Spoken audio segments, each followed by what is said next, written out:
How to buy XRP in Binance. Now in order to buy the XRP, you just simply need to go over this trade option from your home screen, and after that simply go to buy/sell option.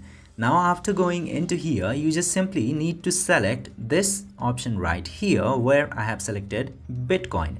Now in here, you just simply need to search for XRP and this option will be available.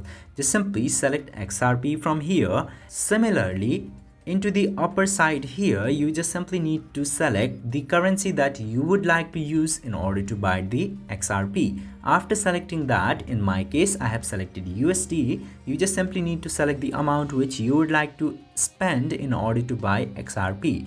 And after inputting the amount that you have and you want to buy, you just simply need to tap to buy option, which will be available in the place of this verify identity if you have verified your account. And after confirming the purchase, you can very easily buy XRP like this. If this video have been helpful to you, don't forget to hit that subscribe button.